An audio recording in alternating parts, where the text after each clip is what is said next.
사치와 농업이 공존하고 미식의 즐거움에 대한 욕구가 수세기 동안 존재해온 종의 재배로 이어지는 세상에 살고 있다고 상상해 보십시오. 캐비아는 수세기 동안 전 세계 입맛을 사로잡은 별미입니다. 풍부한 캐비아의 세계로 여러분을 초대합니다. 일반적으로 호화로움과 연결되는 이 맛있는 고급 음식은 실제로 상대적으로 소박한 양어장에서 여행을 시작합니다. 이곳에서는 선사시대부터 살았던 큰 철갑상어를 우리가 캐비어로 알고 있는 작은 진주를 생산하기 위해 세심하게 사육하고 있습니다. 철갑상어 재배는 예술, 과학, 고대, 관습의 요소를 결합한 관행입니다. 수년 동안 전해져 내려온 지식과 최신 양식 절차를 결합하여 진정으로 자신만의 리그에 있는 절묘한 제품이 만들어졌습니다. 과정이 복잡하기 때문에 인내심, 정확성, 철갑상어의 수명 주기에 대한 심층적인 지식이 모두 필요합니다. 부화장 운영부터 시작하여 성장 시스템을 거쳐 캐비어 추출의 섬세한 과정으로 이어지는 각 단계는 이 직업의 숙달을 보여줍니다. 오늘 우리가 들어가고 있는 세계인 캐비어를 위한 철갑상어 양식의 매혹적인 세계를 여러분에게 소개하게 되어 기쁩니다. 언젠가 캐비아를 생산하는 데 사용될 철갑상어가 태어나는 곳은 부화장입니다. 캐비어의 모험이 시작되는 곳입니다. 철갑상어의 부화 작업은 현대 양식업의 기적입니다. 과학과 자연이 만나 우리가 훌륭하다고 생각하는 별미인 캐비어의 탄생이 시작된 곳입니다. 모든 것은 미래 세대의 유전적 다양성과 미래 세대의 건강을 보장하기 위해 사육 철갑상어를 선택하는 행위인 모화, 관리로부터 시작됩니다. 알 수집은 다음 단계로 성숙해진 암컷 성체로부터 알이라고도 함을 수확하는 힘든 작업입니다. 다음으로 이 알들은 세심한 배양 절차를 거치며 그 동안 해당 목적을 위해 특별히 설계된 부화장 탱크에 배치됩니다. 이러한 맥락에서 온도 조절과 물의 질은 매우 중요합니다. 물의 질은 철갑상어 알의 발달에 상당한 영향을 미치기 때문에 가장 중요합니다. 알이 제대로 발달하려면 물이 깨끗해야 하고 적절한 양의 용존 산소가 함유되어 있어야 합니다. 온도는 알이 자라는 속도와 부화하는 데 걸리는 시간에 영향을 주기 때문에 세심하게 모니터링 됩니다. 알이 부화한 후 우리는 치어라고 부르는 새끼 철갑상어를 남깁니다. 핑거링은 대략 인간 손가락 크기의 어린 철갑상어입니다. 이 튀김은 2단계에 도달할 때까지 키워집니다. 이 성장 단계는 철갑상어의 미래 건강과 생산 가능한 캐비어 생산량 수준에 대한 토대를 마련하기 때문에 매우 중요합니다. 이 과정에서는 수유 프로토콜이 엄격하게 유지됩니다. 치어의 빠른 발달을 촉진하기 위해 단백질과 기타 필수 요소가 풍부한 식단이 제공됩니다. 이 단계의 철갑상어는 다양한 질병에 걸리기 쉬우므로 부화장의 환경도 깨끗하고 질병이 없도록 유지됩니다. 철갑상어 치어와 치어는 탱크를 주의 깊게 감독해야 하며 이는 공정의 또 다른 중요한 요소입니다. 성장 조건이 적절한지 확인하기 위해 탱크를 정기적으로 청소하고 물 매개 변수를 주의 깊게 모니터링합니다. 부화장 단계는 새끼 철갑상어의 안녕을 보호하고 감염을 예방하며 적절한 성장 조건을 유지하는 섬세한 발레입니다. 이러한 작은 유기체를 최고의 캐비어를 생산할 수 있는 건강하고 성숙한 철갑상어로 재배하는 것은 원하는 결과를 달성하려는 목적을 가진 사랑과 과학의 노동입니다. 다르게 말하면 미래의 캐비어 생산자의 삶은 바로 그곳, 안전한 부화장의 경계 내에서 시작됩니다. 철갑상어 치어가 준비되면 성장 시스템으로 옮겨져 큰 물고기로 성장하게 됩니다. 이 시점에서 마법이 본격적으로 일어나기 시작합니다. 결국 작은 새끼들은 캐비어 준비 영역에 들어갈 준비가 된 훌륭하고 완전히 발달된 철갑상어로 성숙됩니다. 철갑상어 양식의 다양한 요구사항을 충족할 수 있는 다양한 양식 방법이 있습니다. 예를 들어 전통적인 연못 양식은 철갑상어 양식을 촉진하기 위해 자연 수역을 활용합니다. 이 기술을 사용하면 철갑상어의 자연 서식지에 더 가까이 다가갈 수 있어 상상할 수 있는 것만큼 실제적인 환경을 철갑상어에게 제공할 수 있습니다. 반면 RAS라고도 알려진 재순환 양식 시스템은 보다 통제 가능한 환경에서 양식을 제공합니다. 이러한 시스템은 물을 재활용함으로 환경 친화적인 대안이 됩니다. 이 외에도 다양한 측면을 정확하게 제어할 수 있으며 이는 철갑상어의 전반적인 건강과 성장에 매우 중요할 수 있습니다. 관류 시스템은 또 다른 활용 방법으로 배양 탱크에 담수를 지속적으로 공급하는 역할을 합니다. 자연 신체에서 발생하는 지속적인 물의 흐름을 시뮬레이션하는 이 장치를 사용하여 철갑상어에게 자연 환경의 맛을 제공합니다. 어떤 방법을 사용하든 철갑상어의 성장에 중요한 특별한 조건이 있습니다. 온도, pH 및 산소 수준은 최적의 값을 유지해야 하는 물 요소 중 일부입니다. 모든 철갑상어가 스트레스를 받지 않고 성장할 수 있는 충분한 공간을 확보하려면 수용 밀도를 유지하는 것이 필요합니다. 수유 전략도 매우 중요합니다. 바텀 피더인 철갑상어는 단백질 함량이 높고 바텀 피더인 식단을 추구합니다. 철갑상어가 건강하고 튼튼하게 자라도록 하려면 식단이 고품질이어야 합니다. 철갑상어의 건강을 증진시키기 위해서는 적절한 환경과 영양분을 제공하는 것만으로는 충분하지 않습니다. 뿐만 아니라 그들의 행동을 이해하는 것도 중요합니다. 철갑상어는 사교적인 생물이며 사회적 관계의 복잡성은 활력과 발달 모두에 상당한 영향을 미칩니다. 은신처, 다양한 기질 등 환경을 풍부하게 제공함으로써 웰빙과 생산성을 향상시킬 수 있습니다. 적절한 환경과 치료를 통해 철갑상어는 발달하고 성숙하며 발달의 다음 중요한 단계를 준비할 수 있습니다. 철갑상어가 어린 새끼에서 완전히 성장하여 캐비어 제조에 사용할 수 있는 성숙한 철갑상어가 되는 과정은 미묘한 뉘앙스와 정확한 단계로 가득한 매혹적인 과정입니다. 다음 섹션에서는 이 흥미로운 프로세스에 대해 더 자세히 살펴보겠습니다. 계속 지켜봐 주시기 바랍니다. 캐비어 수집 및 그에 따른 가공 과정은 여행의 정점이라고 할 수 있습니다. 이것이 실제로 마법이 일어나는 지점이다. 철갑상어가 완전히 성숙하면 즉시 수확할 준비가 됩니다. 이 과정을 완료하려면 정확성과 주의가 요구되는 섬세한 춤이 필요합니다. 수확 과정에는 알의 방출을 촉진하기 위해 철갑상어에게 약간의 마사지를 주는 것이 포함됩니다. 그럼에도 불구하고 보이는 것처럼 쉽지는 않습니다.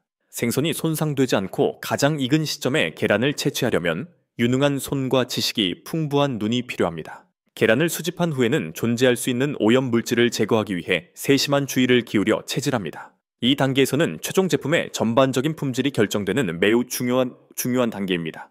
계란 하나하나는 소중하게 여겨야 할 귀중한 보석이며 우수한 계란만이 살아남을 수 있습니다.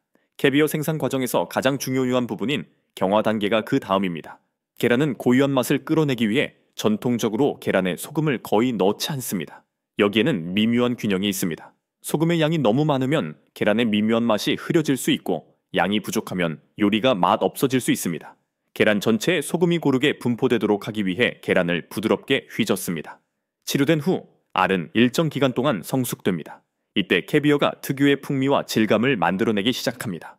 성숙 단계에는 여러 가지 변형이 있지만 일반적으로 몇 주 동안 지속됩니다. 캐비어는 날이 갈수록 최종 형태에 점점 더 가까워지고 있기 때문에 인내와 기대가 필요한 기다림의 게임입니다. 그리고 이 모든 노력과 관심 끝에 남은 것은 진정으로 독보적인 미식가의 진미입니다. 캐비어 통 하나하나에는 제품 제조에 들어가는 힘든 노력과 흔들리지 않는 헌신이 담겨 있습니다. 이는 생계 수단일 뿐만 아니라 농장에서 입맛에 맞는 곳으로 이동하는 체험이자 감각 여행이기도 합니다. 그리고 여러분이 알기도 전에 값비싼 철갑상어 알이 우리가 캐비아라고 부르는 맛있는 별미로 변합니다. 감각을 자극하는 이상적인 캐비어를 만들기 위해서는 이 과정의 모든 단계가 완벽하게 이루어져야 합니다. 이러한 사치 속에서도 보존과 지속 가능성의 중요성을 무시할 수 없습니다. 철갑상어 양식은 수익성이 좋은 사업임에도 불구하고 어려움이 따르지 않습니다. 야생 철갑상어 개체수는 과도한 착취와 서식지 파괴로 인해 크게 감소했습니다. 이에 비추어 볼 때 이 오래된 강거인의 지속적인 존재를 위태롭게 하지 않으면서 우리가 어떻게 캐비아의 섬세함을 계속해서 즐길 수 있는지에 대한 의문이 제기됩니다. 지속 가능한 농업 관행이 이 문제에 대한 해결책입니다. 환경에 대한 관리는 매우 중요합니다. 농민들은 사용되는 물의 양과 환경에 미치는 영향을 줄이는 순환 양식 시스템과 같은 책임감 있는 양식 관행을 점점 더 많이 받아들이고 있습니다. 또한 철갑상어에게 안전한 번식지를 제공하고 철갑상어가 서식하는 자연 환경을 보존하기 위한 서식지 복원 활동도 여러 곳에서 진행되고 있습니다. 그러나 캐비어 산업의 지속 가능성은 이와 관련된 농업 절차에만 국한되지 않습니다. 철갑상어의 유전적 다양성을 보존하는 것도 또 다른 중요한 고려사항입니다. 철갑상어의 독특한 종을 보호하고 전체 개체군의 건강을 위험에 빠뜨릴 수 있는 근친교배를 방지하기 위해서는 번식 프로그램이 매우 필요합니다. 지속 가능한 캐비어 생산 촉진은 규정 시행을 통해 크게 도움이 됩니다. 인증 프로그램, 추적 시스템 및 국제 무역 규칙의 구현을 통해 캐비어가 윤리적이고 환경적으로 책임 있는 출처에서 나온 것임을 보장합니다. 이러한 예방 조치는 철갑상어를 보호할 뿐만 아니라 소비자가 구매한 캐비어에 대해 품질과 원산지에 대한 믿음을 가질 수 있도록 보장합니다.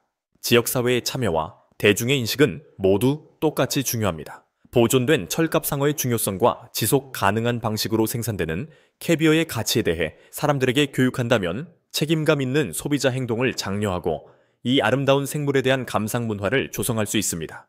더욱 중요한 요소는 과학자, 농부, 환경론자들 사이의 연구 관계의 중요성입니다. 우리가 전문 지식과 자원을 공동으로 공유한다면 철갑상어 재배와 캐비어 생산 절차를 지속적으로 혁신하고 강화하는 것이 가능합니다.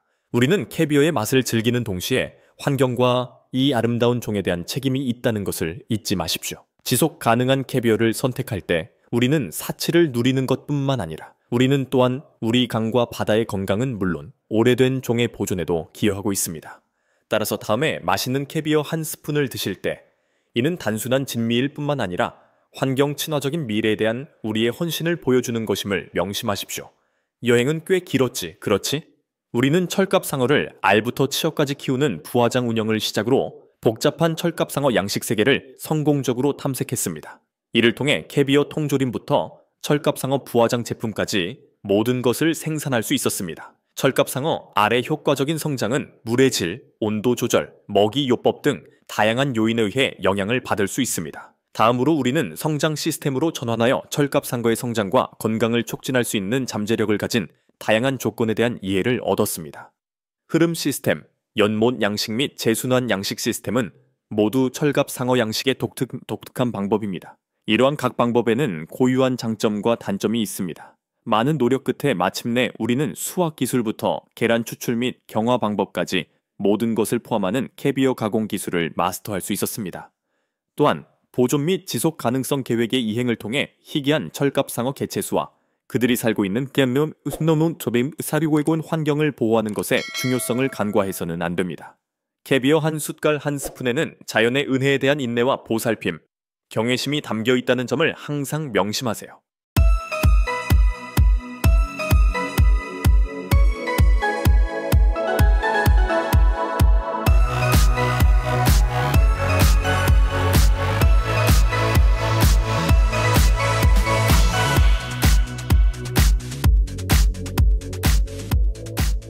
대서양 연어가 민물에서 날아다니는 이유는 무엇입니까?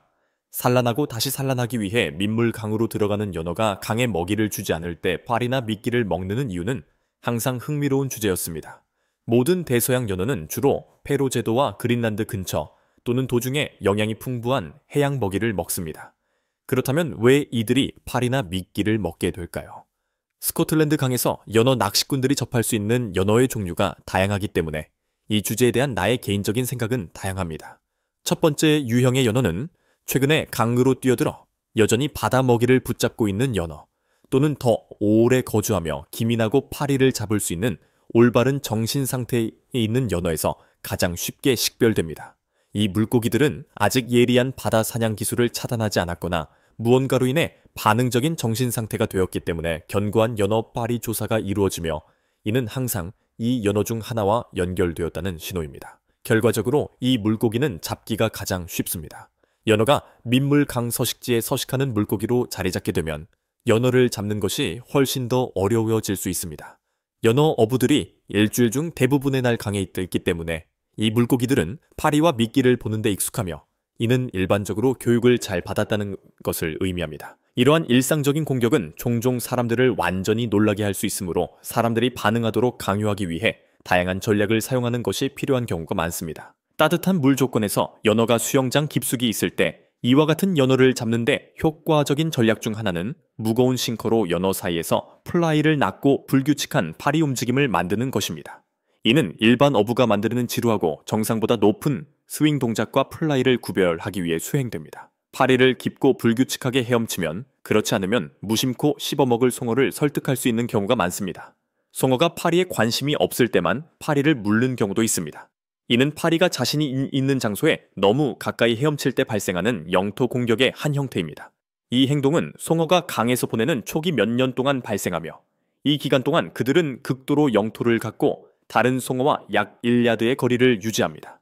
상주송어가 이 게임을 할 때 송어 파리의 크기를 제고하고 작고 날카로운 후크를 사용해야 합니다. 이렇게 하면 송어가 파리를 물 때 스스로 낚아챌 수 있으며 물린 느낌도 없고 일반적인 송어 파리처럼 물린 부분도 커지지 않습니다. 낚시꾼이 무슨 일이 일어났는지 인지하지 못한 채 연어가 파리를 물거나 빨아먹는 것이 가능합니다.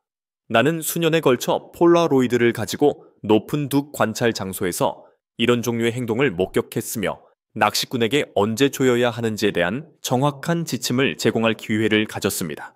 어업에서 폐기물을 발생시키는 가장 중요한 원인 중 하나는 트롤 어업에서 볼 수 있습니다. 알래스카 어장 보호와 관련하여 모든 어부들은 스포츠, 생활 또는 상업적 목적으로 어업을 하는지에 관계없이 보존 부담을 공평하게 짊어질 책임이 있습니다. 사람들은 알래스카에서 낚시를 생각할 때 잡을 수 있는 종의 다양성 측면에서 풍부한 대형 물고기를 자주 생각합니다.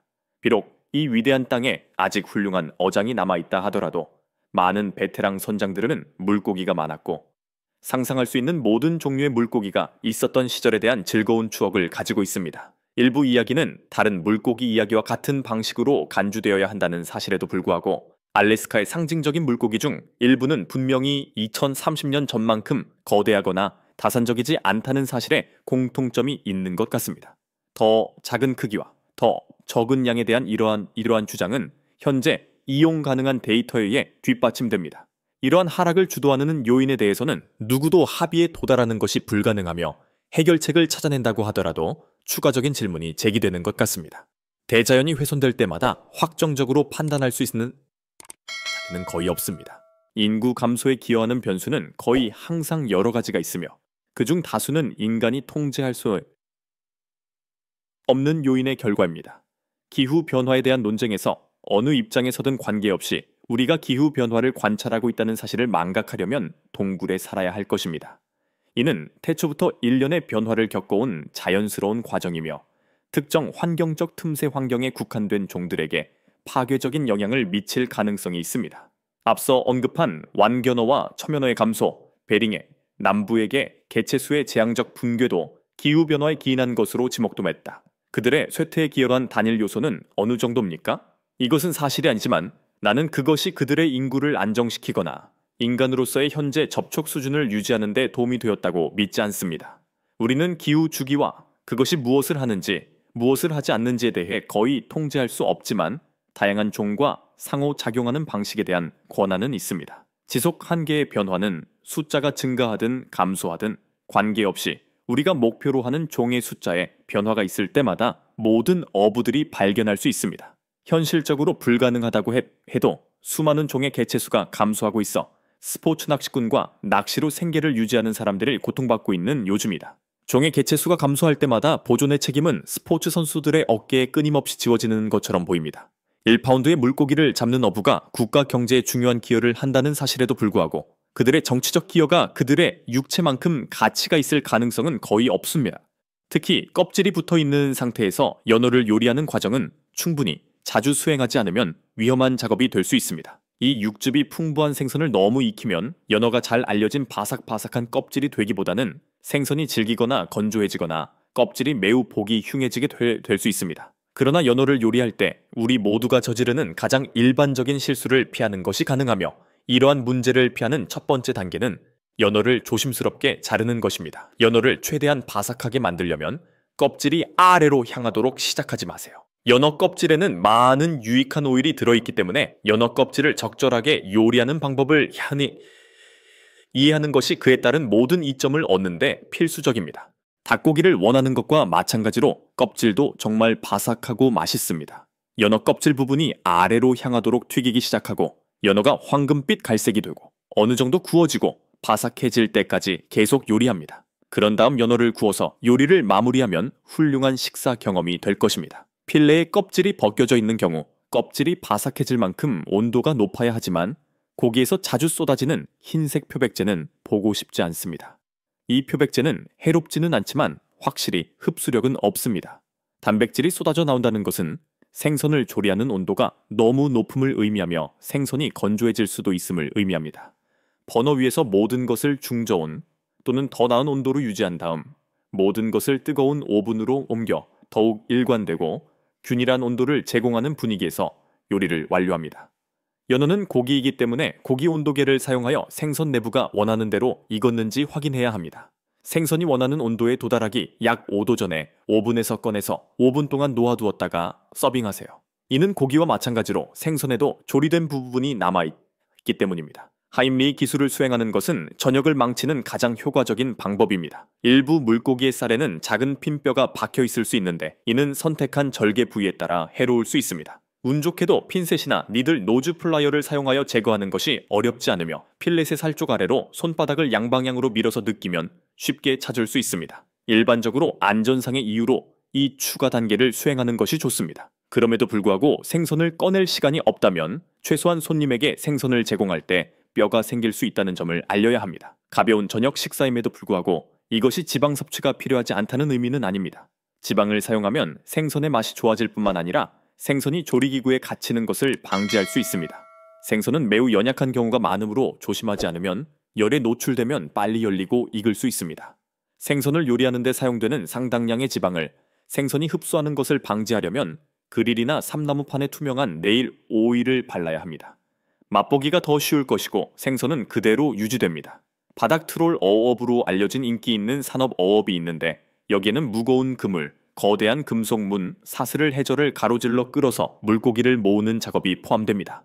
이전에 수행된 연구에서 바닥 트롤 어업이 산호, 해면, 어류 및 기타 생물에 미치는 직접적인 영향에 대한 증거가 제공되었음에도 불구하고 지금까지 이 기술이 해저에 미치는 전 세계적인 영향에 대한 이해가 부족했습니다. 바닥 트롤링에 의해 다시 부유됐거나 휘저어지는 해저의 양에 대한 초기 추정은 퇴적물의 양이 연간 강에 의해 지구의 대륙붕에 퇴적되는 양과 거의 동일하다는 것을 보여줍니다.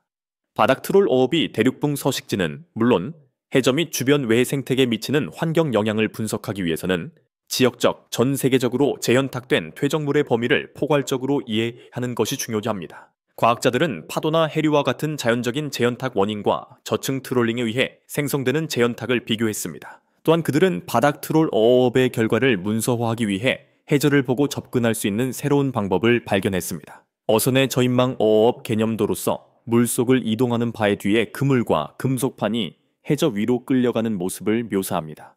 저인망 어업은 모래, 진흙, 미사 등 바닥에서 발견되는 다양한 형태의 퇴적물에 서로 매우 뚜렷한 영향을 미칠 수 있으며 각 퇴적물은 독특한 생물학적 결과를 낳습니다. 바닥을 효과적으로 갈아엎은 트롤어업은 자생 해저 서식지를 파괴하는 결과를 낳는다. 뿌리체계나 동물의 굴이 파괴됨에 따라 해저에 서식하는 모든 식물과 동물은 영향을 받습니다. 심지어 완전히 박멸된 식물과 동물도 마찬가지입니다. 해저에 물질이 재현탁된 결과로 물의 전체 화학적 성질이 변경됩니다. 여기에는 침전물과 침전물에 존재하는 영양분 수준이 포함됩니다. 바다의 빛 수준 감소와 먹이 사슬의 기초가 되는 해양식물의 광합성 감소는 재현탁된 미사로 인해 발생할 수 있습니다. 재현탁된 퇴적물은 일반적으로 해류에 의해 운반되며 해당 지역의 생태계에 통합되지 않습니다. 대륙붕을 따라 퇴적물이 퇴적되는 방법에는 여러 가지가 있습니다. 많은 경우 퇴적물은 대륙붕에서 영구적으로 손실되어 더 깊은 물에 퇴적될 수 있습니다.